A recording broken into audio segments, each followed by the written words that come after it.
Yeah. All right, cool. We're here. We doing a thing? It's not any different, but it's the same. Okay. So yeah, I'm feeling hi people. Welcome. You're just in catching in the mid conversation.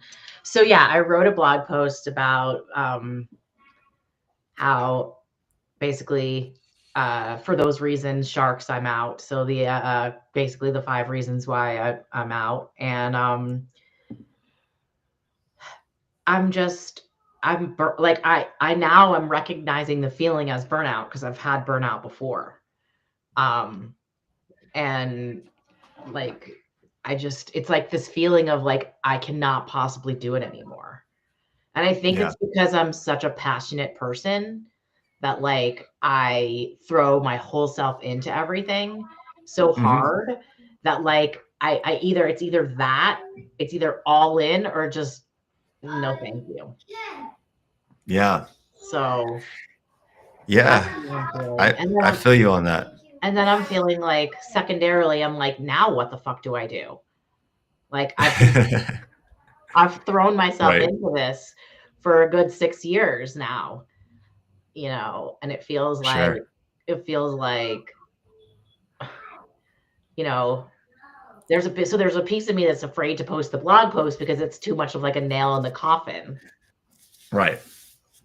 But Yeah. There's an interesting thing about people who work in this profession with this like sense of permanence that comes with it, and then like there a lot of people find themselves wanting to walk away, but then like feeling they can't because then they're like, then what? You know what I mean? Like this whole like, are people going to hire me if I've got cannabis on my resume or whatever? And so then they just sort of like linger in a place where they're really unhappy in hopes that they're going to get the eventual goal that they initially arrived for, you know? I'm similar to you in the sense that like I put my full passion in anything I do, right. but the sort of double-edged sword to that is that my passion isn't directed to the time and place that I exist in. It's directed into a future inevitability with which I see as the potential of where we could be.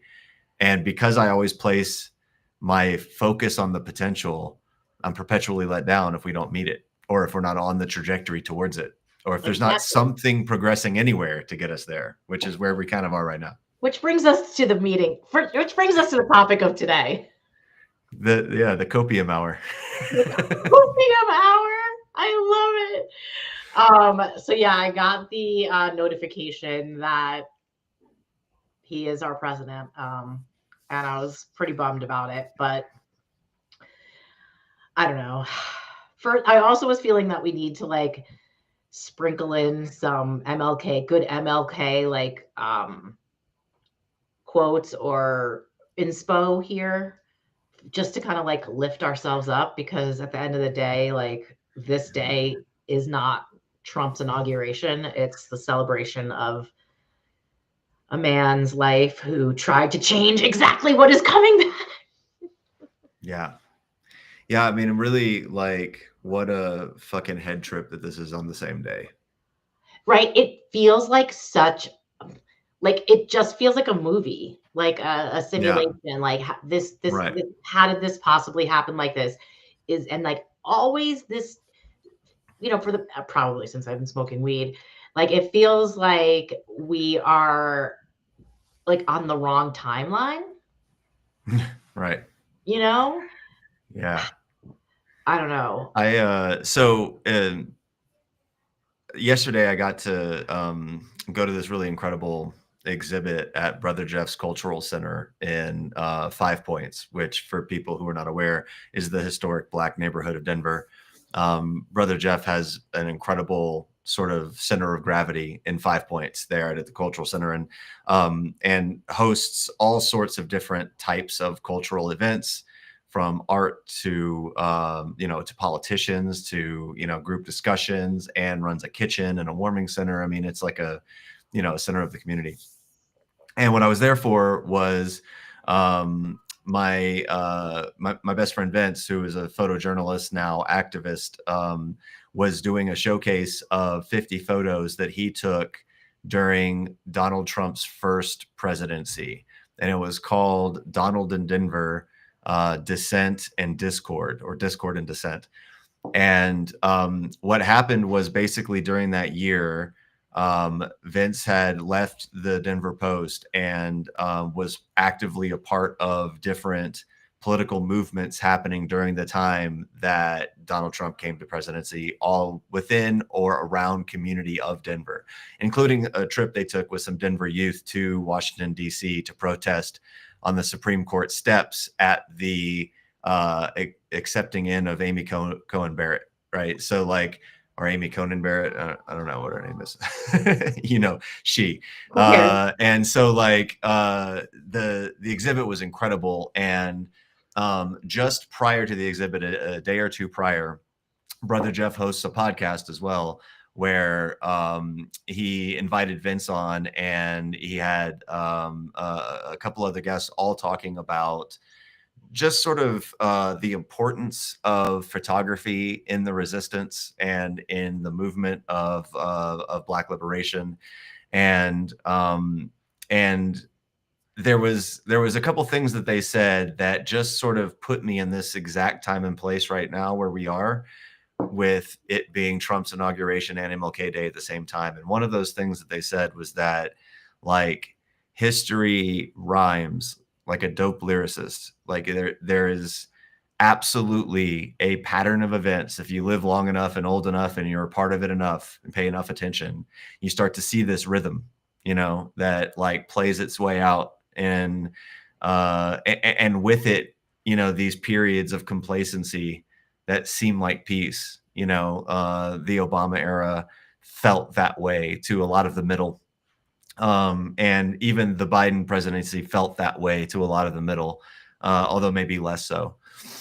But sandwiched in all of these like periods of latency are these like periods of extreme discord that show up as rhyme.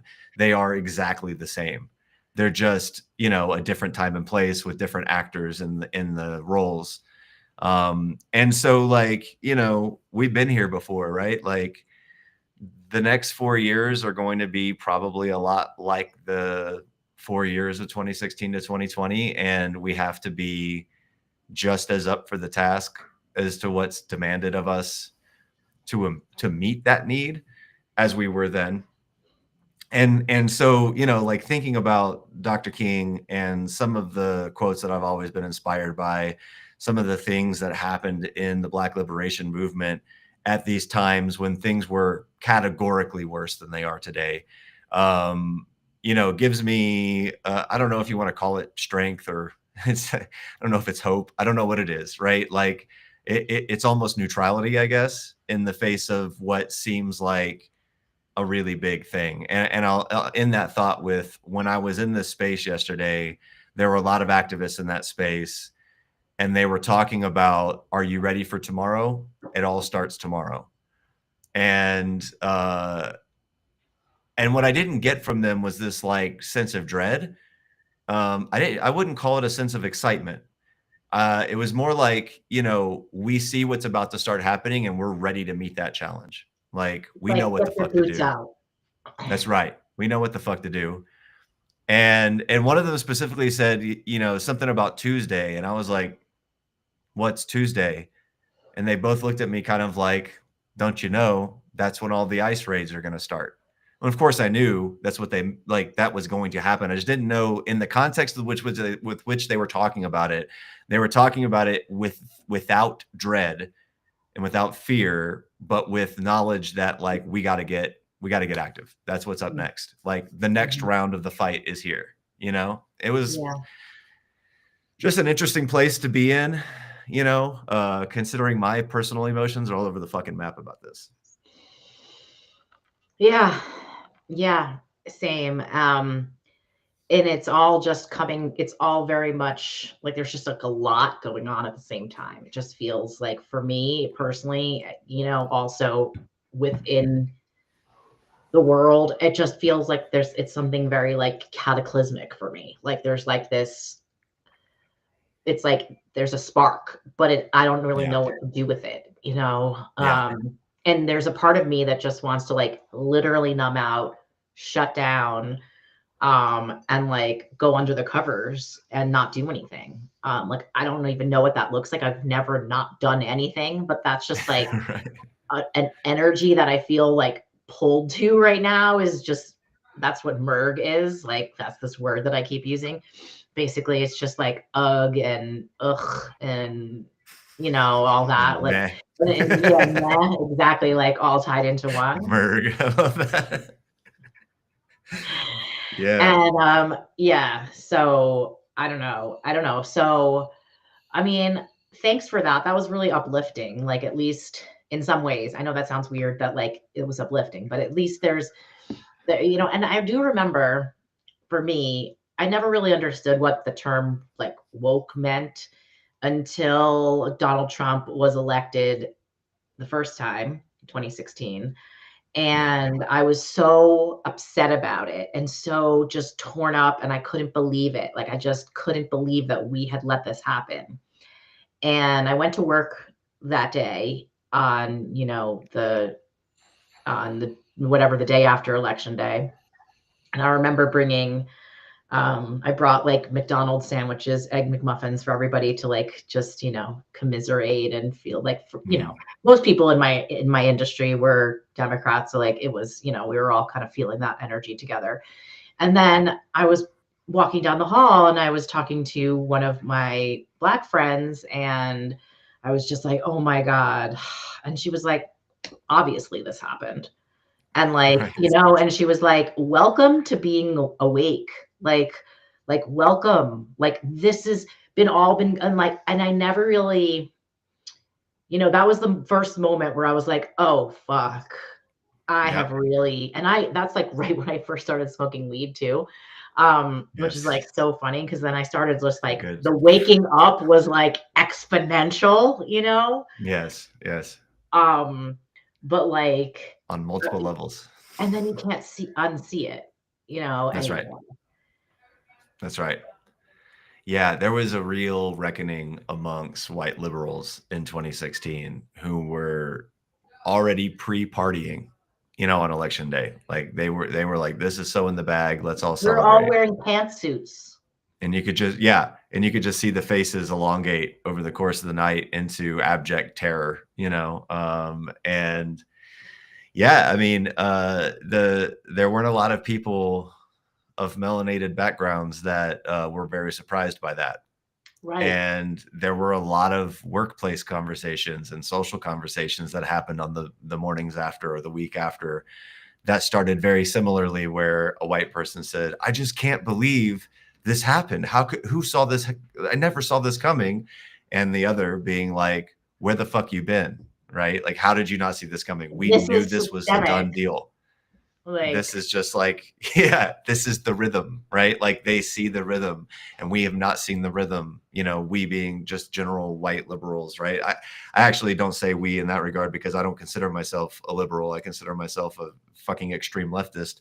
And amongst the extreme leftists, there also weren't a ton surprised. Although I will admit, even in 2016, I found myself surprised, well, I did so. not consider myself an extreme leftist in 2016. Mm. So I've Yeah. definitely moved down the scale. Sometimes the pressure pushes you that way, right? Yes, Like exactly. I've always felt of the mind that like it doesn't matter when it happened, just so long as it happened, right? Like I don't care if you became woke last minute, right? You're here now. Like, you know what I mean? And Totally.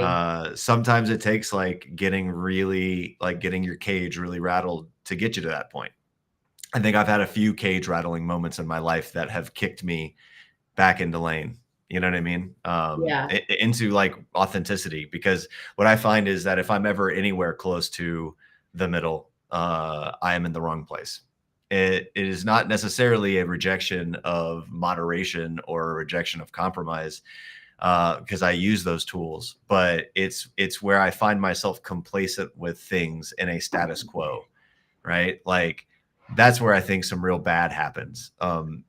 Speaking of MLK, by the way, there's like a really great quote of his that Mhm. I think kind of meets this point. and it's about rioting. A lot of people have heard the first part of this quote, but I'm going to read the whole quote if you're cool Okay. with that. Yeah, I'm just bringing up. Yeah, go ahead. So he says, a riot is the language of the unheard. And what is it America has failed to hear? It has failed to hear that the promises of freedom and justice have not been met. And it has failed to hear that large segments of white society are more concerned about tranquility and the status quo than about justice and humanity. And I think that like is what the Obama and Biden eras have felt like to me in white culture. Is like, oh, cool. We won. We're good now. We've arrived. We don't need to in any way work on or continue to be in the struggle during these years, because these are the, the halcyon days. We can just leisurely enjoy our lives in comfort and make some money and like do the things and not worry about the fact that Obama is sending more drones to kill more civilians that have happened under any presidency ever. Right? Like there are these things that happen under these times that beg for us to be active and pressuring the middle back to the left, because what we're dealing with is this massive Overton window shift of the right getting more and more and more and more and more right and authoritarian, and the Democrats doing everything they can to court favor with the moderates on the right, which means constantly moving to the right with the right.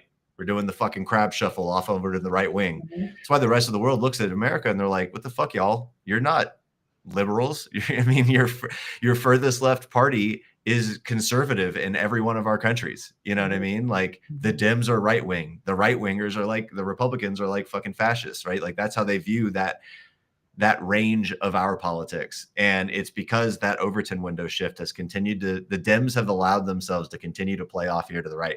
And you can see it right after the Harris defeat, how they immediately attacked the left for it, as if they ever moved left during that campaign. I mean, they never, it was how that happened, how the whole like sort of shift happened. And it was like, there was no decision about Kamala. It was just like, it's Kamala.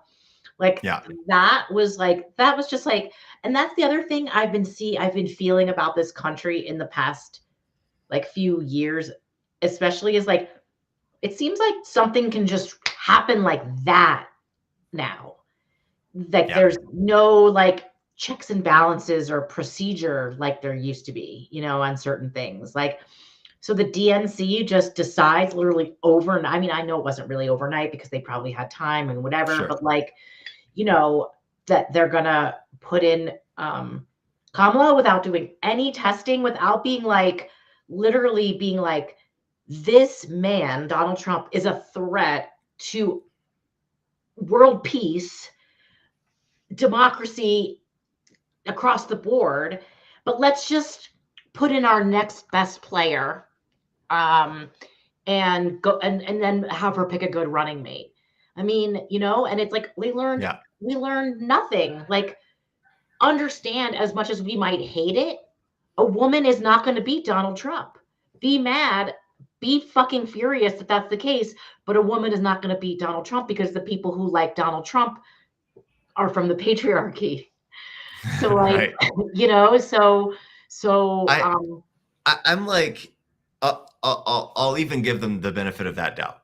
Like, I was willing to buy the argument as to why Harris had to be the one, right? Because of the timing and the fundraising, and like, obviously the Dems played this to such a degree that there was no choice to be had, because they let Biden, and probably, completely orchestrated this like very delayed exit from the race, so that there would not be this bubble that would erupt where the left could take power, right? So like I was willing to buy into that argument that like, okay, Harris has to be the one. I'm not in any way a fan of her stances and her politics in the past, but I also have seen her rhetoric during the course of this time start like rubber banding off to the left a bit, right? Like her position on Gaza changed, and her position on immigration was changing. Like there were some things that were like showing a potential for, okay, now she's going to assume the mantle and realize that the big weaknesses that existed in the Biden campaign were him not courting the left, right? Like what was happening in Gaza was a major voting concern. What was happening in Ukraine, a major voting concern. And just like, you know, a number of these different issues that the left was commanding their attention on and forcing them to have to pick, right? Like the uncommitted section of the Democratic Party was allowed, right? And so that's what I expected to happen, right? Like if that move was going to be a strategically sound decision, it would have had to have been one that required Harris move to the left and bring in the uncommitted party to fucking, what is that thumb? To bring in the uncommitted party to speak on Palestine at the DNC, right? They couldn't even give them one single speaker, right? That was such a slap in the face. They lost Michigan. And I think these things are all just like very clear every single time that they moved away from the left and that they tried to slap the left in the face.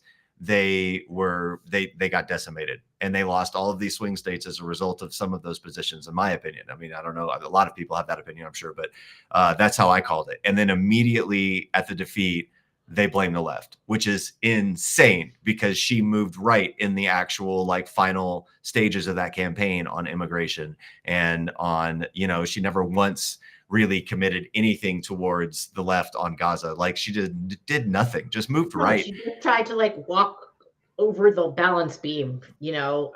Yeah. They were like, we got to scoop up the Republicans who are unhappy with Trump, as if that was going to happen and as if that was a good idea. Like you don't need to scoop them up. You could have scooped up all these others on the left, right? Like so many people didn't vote because they were so disenfranchised and unimpassioned by what was more playing to the middle, right? So this like MLK quote that I just read about the status quo, about tranquility, like there's this weird comfort that especially white liberals feel in the Democratic Party where it's like it's just not bad enough to hurt. And so now it feels like a warm blanket that we can just hide from the rest of our problems and just focus on what's in front of us and make our money. And like, it's a real toxic trait that like, I really hope the Dems have to suffer pain from after this to reform into something that might actually be a left party. I don't know. Yeah. I don't know. It's definitely a Barry this is definitely a Barry conversation. He would go off. For me, I just am, I don't know. I think what you're saying is 100% true, that it's like it forces us to be awake, basically. Instead of just being lulled into a little capitalism coma, right? Like where we like our stuff and we like our homes and we're all just kind of like, things are okay, but out here it's not okay. It's never been okay for everyone. Right. And now it's going to be this whole like cozy thing is just like over. And so, it's like those of us who have enjoyed this cozy are like, fuck, now we have to deal with the reality of what our, you know, Black and brown friends have been dealing, and queer friends and all that have been up against in everything that they've done their whole, you know, lives. But I still want my keys back. Yeah, I mean, and it's like I know. Something happened in 2020, and I saw this in the Bay Area where I was really active and protesting a lot, and then it reflected out through the rest of the nation post January 6th. But the Proud Boys and the Patriot Front and like 14F, I think is the other one or whatever. The Oath Keepers, all of these like militant far right, you know, sort of brown shirts, if you speak Nazi Germany language, were really active. Like they were constantly counter protesting, and too often they were getting their fucking asses kicked. Like they could not stand up against the power of the people and the left at that time in the Pacific Northwest, and they got really sort of suppressed as a result. Like I remember one planned rally that the Proud Boys did in San Francisco, and they had, you know, maybe tens of people, 30 to 50 people, and hundreds of San Franciscans stood out in counter protest to such a degree that they chased the Proud Boys off. Like they couldn't even get out of their cars. They were so afraid of the resistance they were going to face. And it was in that moment that like it kind of exposed, even within their ranks, just how cowardly they all really were. Like they weren't ready for a fight, you know. Otherwise they would have been like, let's go, we're Proud Boys, you know what I mean? They're fucking coward boys. And that's all they've ever been until now. The thing that I've always been the most afraid of as it related to Trump coming back into power is the second wave of those organizations. And when I was at the event yesterday, I was talking with some of the Parasol Patrol, whom are an amazing group of activists here in Denver that always show up mainly to any place where counter protesters are trying to throw anti-queer, you know, messaging at children in particular, right? So like there are a lot of like drag shows that happen in Denver that are all ages drag shows, and a lot of the Christian nationalists will come out and, you know, say like God hates you, or like you're trying to, you know, you're all pedos, and like, you know, just all this like really hateful shit. Parasol Patrol shows up with rainbow umbrellas, and they all inflate their umbrellas in front of these messages so that the kids can walk with like sort of a wall of safety between them and the counter protesters on their way into their events. And, you know, they also show up to, I remember first seeing them at the Women's March. And so they come to a number of these different things in these different places. And anyway, what they were telling me was they were showing me footage of a drag show from yesterday or 2 days ago in Broomfield, and the Patriot Front and the Proud Boys were out there, and they were super hyper aggressive. And they are now, they've reemerged, right? Like they went dormant essentially for 4 years. Right. A lot of them got prosecuted, but they're all about to get out. That's right. And it's with impunity, right? Because now they know that they've all got let out. Like this guy's not going to prosecute them. He's going to exonerate them so they can get away with fucking everything. Right. So like, and now they're out here already on the streets tormenting children. You know what I mean? And queer people. I mean, it's not just directed at the kids. So, you know, here we are, right? This is the rhythm, and we gotta meet it. I don't know. I just like, I can't stop coming up with this like conclusion that we need to all be feeling the lack of comfort and not retreating to it. Another of my like lifetime favorite quotes. So like back when I got into punk rock, this is really when I got kind of radicalized, and I came across this Dr. King quote. Then I was like maybe 16, I think, when I first learned this quote, and I've just it's been committed to memory ever since. But it's, the greatest sin of our time is not the few who have destroyed, but the vast majority who have sat idly by.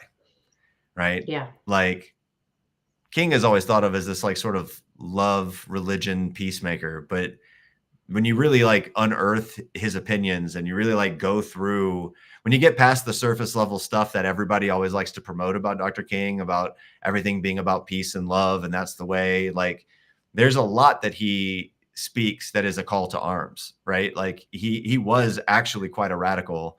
He was a very anti-capitalist, and he has so many great quotes about the economic sins of our system creating the social ills that we face, right? Like class war is race war, right? Like all of this stuff is there, but it's never really like discussed on MLK Day, right? And in fact, MLK has been so watered down in the media and in the public that you find right-wingers who are clear white nationalist authoritarians quoting his shit, but you're like, dude, Dr. King was opposed to you and everything you stand for. So like, get his name out your mouth, right? And so one of the things I always try to do is remind people of the radical behind him and how it radicalized me. Like hearing that quote has always reminded me that I can't be complacent, even when I feel like running away from some shit. Like I got to stand up because I remember these pictures from history of white people doing nothing, Yeah. you know, like I think about my parents growing up in this time and I'm like, why weren't you in the streets? Like, how could you stomach living in a country where Black people were being fire hosed and attacked with dogs? Like in your state, like, why weren't you out there with Bernie, you know, like walking the bridge with them? Like, holy shit. So yeah, I don't know. I feel like in this weird way, I'm like soapboxing on, we all got to get into the streets and like, rah, rah, let's go. But I suppose that's because I am so afraid of what the next 4 years are going to entail that I don't know any other way other than to feel like redirecting that anxiety towards action. Yeah. Otherwise, I just sit with it. Yeah. It eats me. I'm sitting with it a lot of stuff right now. So it's just a very uncomfortable. I was just saying to Barry, like, I'm just so uncomfortable. Like, you said it just perfectly. It's just like, it's a knowing that nothing good is coming. Only bad news will be coming, right? So knowing that is just, it's hard to like stare down that barrel, you know? And it's just very uncomfortable. But I wanted to bring up the this podcast that I listened to that Sabo also listened to and is like really into the whole concept around this. And if you haven't listened to it, and for those who watch, we don't even have any watchers, which is so weird. If we have like 2 people. Is it? No. No one cares about us. Literally. A lot of shit going on. I think ours is the most interesting, personally. I'm just kidding. I don't know. But what was I gonna say? So the telepathy tapes. So the reason why I'm bringing this up right now is that the telepathy tapes have restored or instilled faith in me in a way that I've never experienced in my whole life. Yeah. Really? So I'll just be like really brief about the premise, and then, you know, you can decide, like, because I don't want to like spoil it for you, because if you decide to listen to it, it's just like so many things are unraveled and unveiled to you that like you're like, I want you to discover it for yourself. But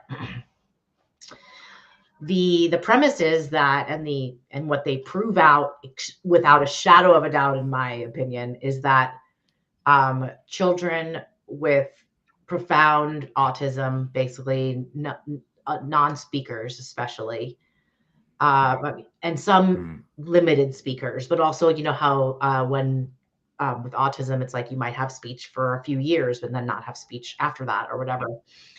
Yeah. They have telepathy. And it is proven in this podcast in the first episode. Literally, in the first episode, you're like, okay, I'm in. Okay. And they have telepathy with each other. They have telepathy. They often have telepathy with their mothers. And they can have telepathy with their caregivers or their fathers or anyone who really wants to. And what you come to find out is that these kids speak multiple languages. They're geniuses. They're savants, and they're trapped, you know, inside, but that they have a connection not only to each other and to their parents, but to source, which to them, it's consciousness. And the way they all live in different parts of the country and the world, and they all are experiencing and they never knew about each other, because there's so much hush hush about this, of course, because it sounds freaking crazy. And they don't want what is not like what's, you know, they don't want the fact that the only way that they can tap into them is by spelling, which is, you know, it's basically them putting letters together to put sentences together which is extremely challenging for them because they don't have control over their bodies. One of them said he didn't know he had a body until his mother started helping him like feel his hands, and that he just thought he was just a soul.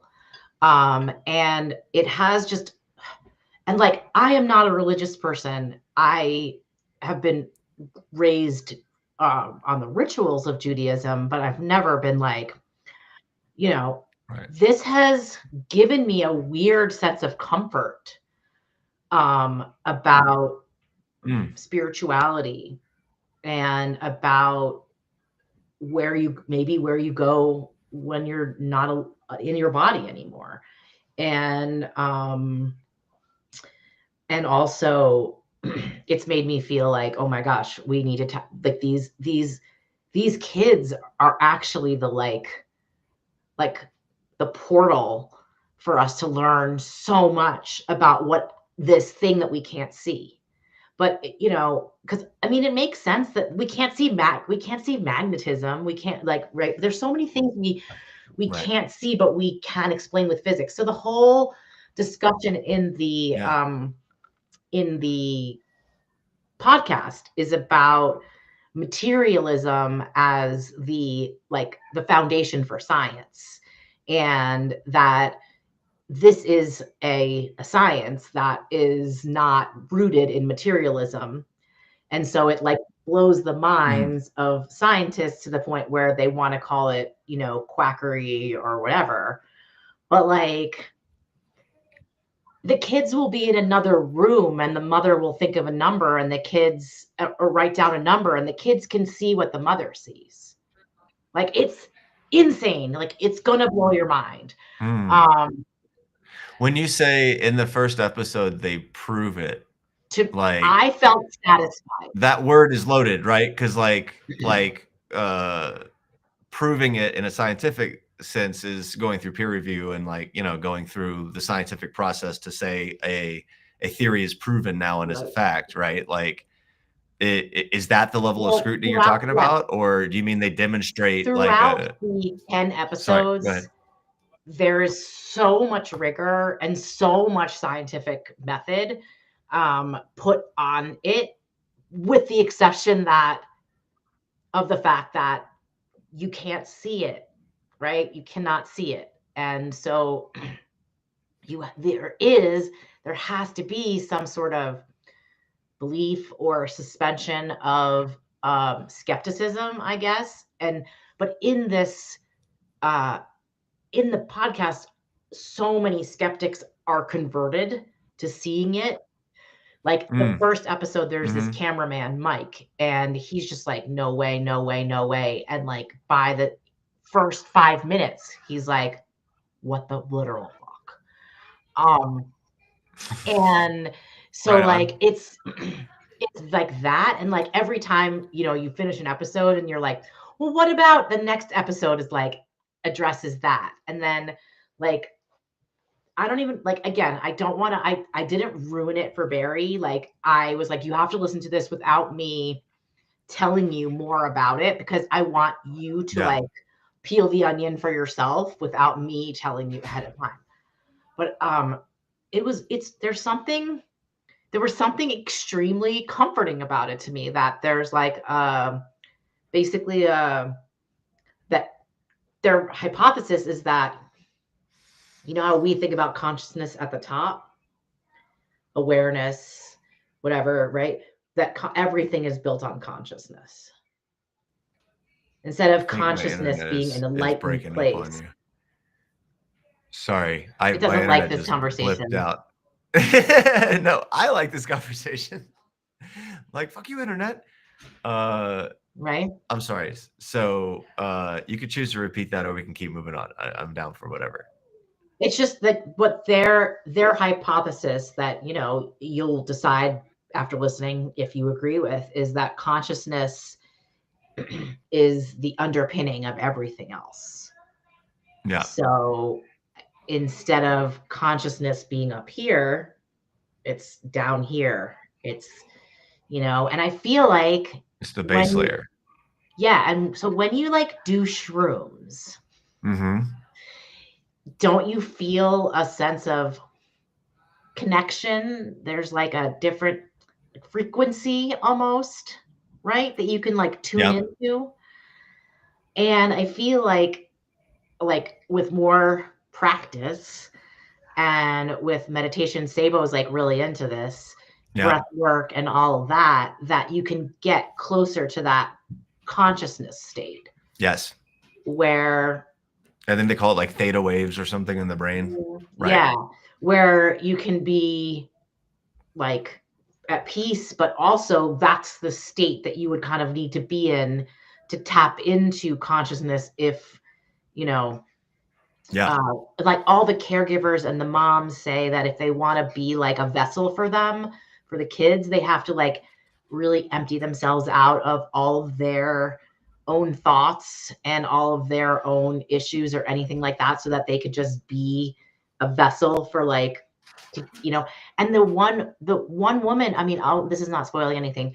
The son cannot speak, but he can sing and play music, and he tells he telepathically sends her the music, like she writes it down, it's like a download that he was What? literally giving her, dude. And she's not this teacher, it was a teacher, it wasn't even the mother, and she was not a musician, she knows nothing about music. And this Yeah. kid is like writing like a Mozart level composer. Wild. And they all say that Wild. they go to this place called the Hill where they can all um, communicate with each other when they're not together. So other kids with autism go to this place where they share things. They also talk about a place where they all go to get knowledge, and that is what I mean, I guess I'm spoiling it in some ways, but not really, because you're going to have to figure it all out. But like, Right. Yeah. basically they go there to get knowledge. And the sort of hypothesis at the end is that Earth, our universe, consciousness, all of this is some sort of it's a knowledge gathering experiment.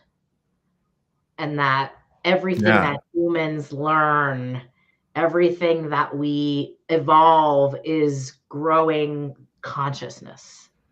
Mm. Yeah. Like all together for the universe. Yeah. Yeah. I mean, I would call myself probably a pretty extreme skeptic on Yeah. most issues. I mean, I could actually say that like my skepticism has waned very slightly over the years as I have done more psychedelics and experienced more information that Also, and having personal a kid doesn't experience that having a like I'm kid sort of kind of make you feel like a little closer to it? I don't know. No. that's a good question. I mean, I think having a kid has fundamentally changed how I think about a lot of things. I don't know that it's fundamentally changed the way I think about consciousness. Although there are certain observations I've made where I'm like, where does that come from? You know what I mean? Right? Like, so it does butt up against the guardrail of it, right? Yeah, like where it has a lot, it also like made me think a lot about dreams, and just also like a lot of people have said that, before um a certain age, before 6, before 7, are the yeah, times when you have the most access to whatever this is. And that might be when you're not, less verbal, right? And like also we see the twins language, right? Like all these little yeah, right. weird things that, can really not be explained. Like Chase had this imaginary friend and all this, and he would talk about how he lived in the sewer, and like it was just and he had a really weird name, and like, Yeah, right. but it was like so weirdly specific, and like, Yes. and all this stuff. And it's just like, he wasn't that imaginative as a child to be like that. He Yep. was also making that up. And so like, it just all is just kind of, that's what I meant by like having a child, Yeah. because they're in their own play world. They're in their own mind space, especially prior to like him going to any type of daycare. It was either you guys putting all the input in Yeah. or somewhere else that he was getting it, but like literally that's it, right? Right. And in our world, it was a much more controlled experiment because we didn't put him into anyone else's care. I mean, having him in COVID was sort of like, it was always just us in the house. So like we knew, and we didn't let him have access to things like phones or tablets or TV. So we knew exactly what information was getting into his head that was being, presented. Now, like we didn't know exactly what information was getting in his head elsewhere.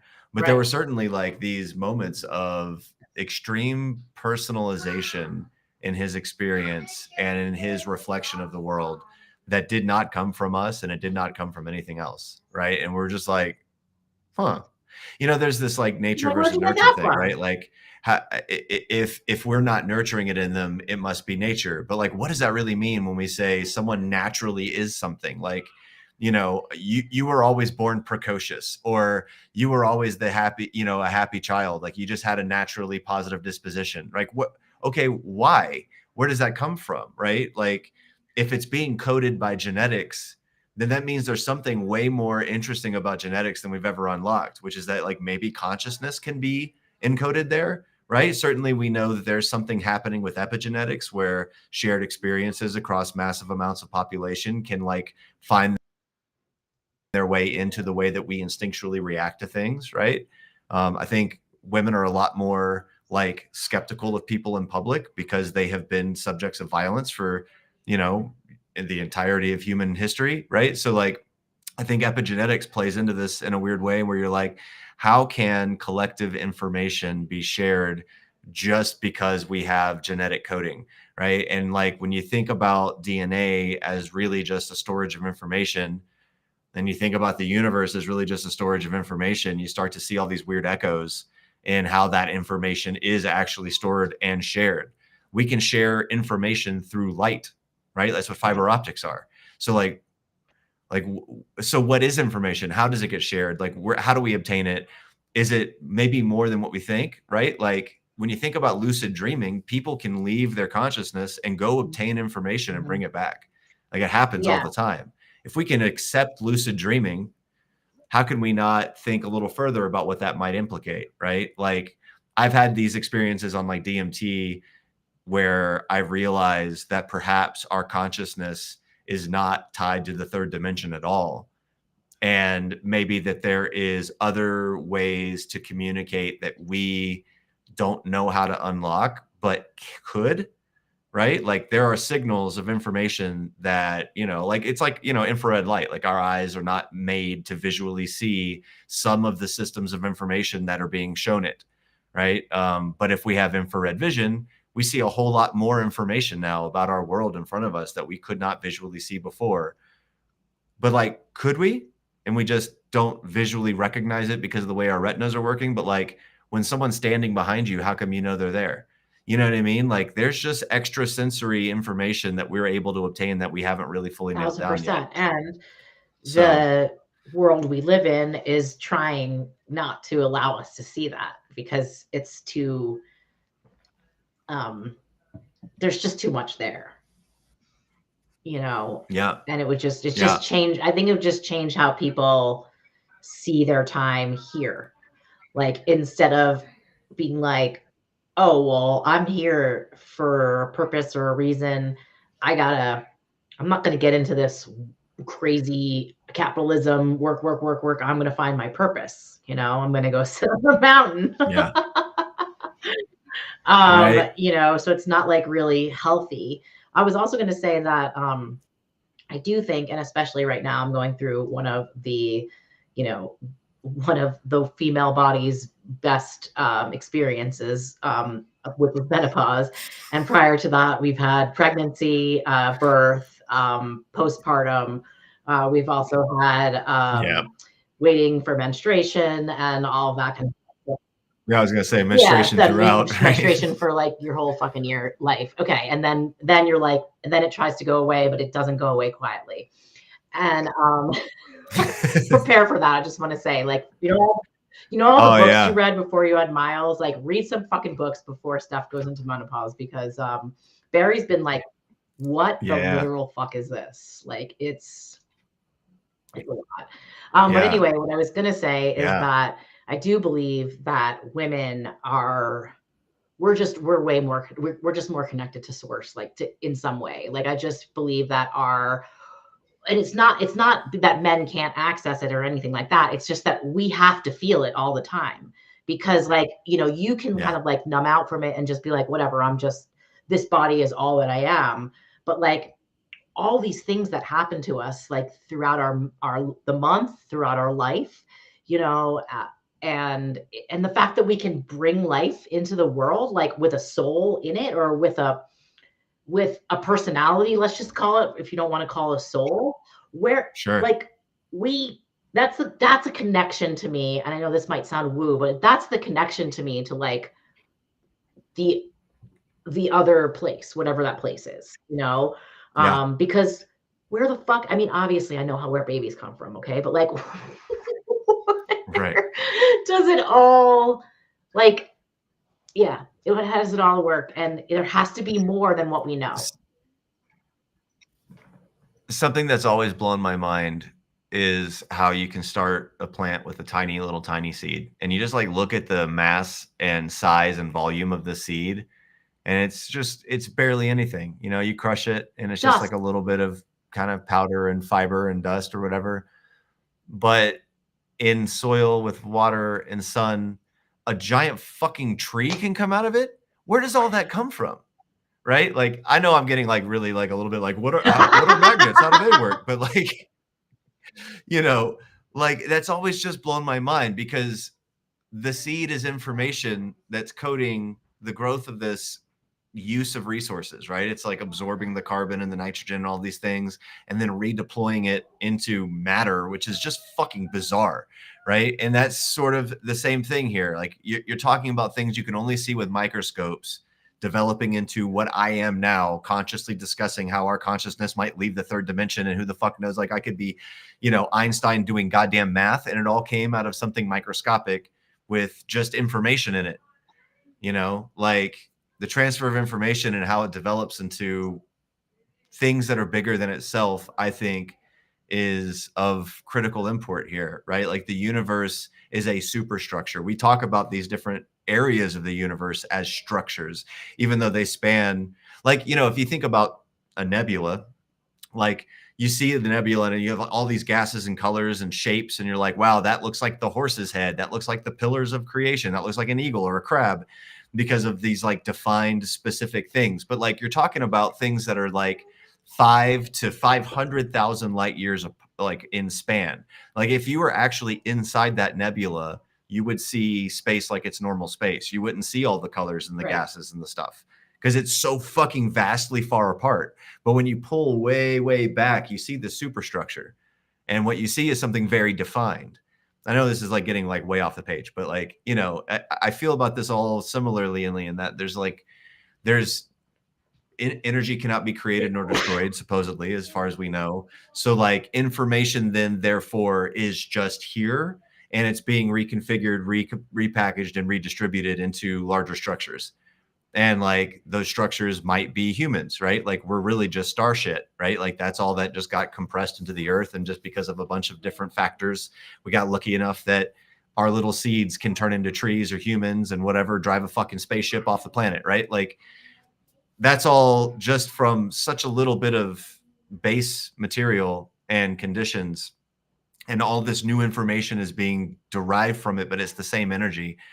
What the fuck's that mean?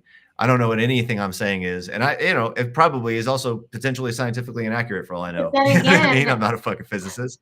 the point of this podcast, which I hope now I've triggered you enough into listening to, is that I just forgot. I had three thoughts at the same time and they all disappeared. That'll happen. Yeah, but you'll I have a thought like that is related to where we started, if that you makes can some tie it up sense. in a Not like little we need bow. to constantly pull it back, but when you were talking specifically about how we can change our presence in our consciousness and achieve these like theta wave kind of functions in our brain that bring us to a sense of peace and stillness and like kind of oneness with the universe, I think we need that more than ever, especially for what we're facing right now, because there's a certain amount of personal restorativeness that is required to achieve it, but then there's also like the ability to control one's emotional reactions to all the information we're about to receive.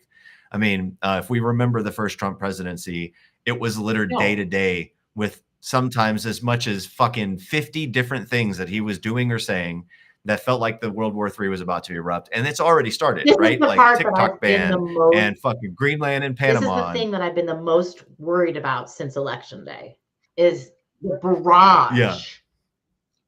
And like, actually, Yes. I kind of decided, I mean, I can't like delete the Instagram app off my phone because I actually have a couple of deals that I'm working on. So I actually have to like make content. I got wig deals now. You know, and Yeah. so I actually have to make content for them. But otherwise, I'm just like going to take a month off and from LinkedIn too. Cause like there's no, Yeah. I'm trying to get the news away from me. That's right.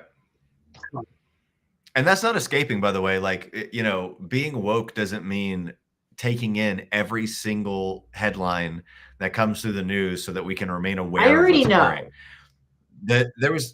There was a great joke on SNL, the last SNL episode, where they did an MSNBC panel show, and they kept making fun of themselves essentially because they couldn't stop reporting breaking news on every stupid thing Trump said. And there was this moment of like self-awareness where they're like, maybe we should stop doing this and like not let him control us. Like, I'm not going to do this ever again. Oh, breaking news. And it was just like really poignantly like reminding us of the rhythm of what happened last time and how we're immediately sinking right back into it again, right? Like, I mean, literally today we've got the inauguration, we got MLK Day, but that's not something he's creating. We've got a meme coin, we've got the TikTok ban reversal, right? Like that's just from the beginning of the day. Like I haven't even checked back in to see where we are now. We can't let that into us, right? Like if we're going to be active and effective in the next 4 years, we have to remain focused and present and not think about what Trump is doing on the grand scale and think about what he's doing on the community scale and get there and find a way to achieve this sort of like piece of oneness within ourselves. Because like one last point about this, and this is going to be kind of extreme, but I'm not necessarily advocating for this. I was listening to Brother Jeff's podcast that was about the event that I then went and attended yesterday. And one of the discussion points they were having amongst the 4 panelists were, what were the top 5 images that you remember from all of the movement over the course of time, in the civil rights movement to now, where it really captured something incredible, important, where it changed the world. And Brother Jeff's first choice was the Vietnam protesting Buddhist monks who set themselves on fire. And like that image is probably still to this day the most powerful image that's ever been taken of the human condition.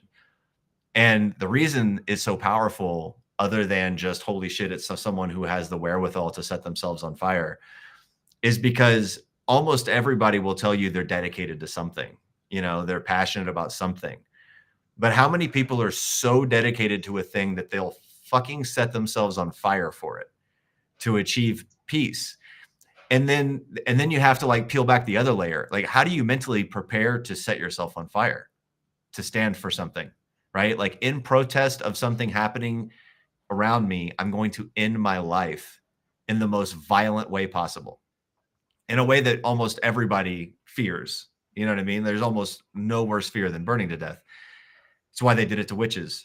The idea that somebody could find that level of oneness and peace and solidarity to convince themselves to go through that experience is something that I'm not saying we all need to now get to this point where we can set ourselves on fire, but I'm like, imagine if we could just get a little closer to finding that level of control within ourselves, to dedicate ourselves to what we believe in, to just even like get out there, you know, not The even one just thing you're to missing douse ourselves in when you gasoline. say like the dedication, it's the faith, it's faith. The reason why the monks did it is because of their faith.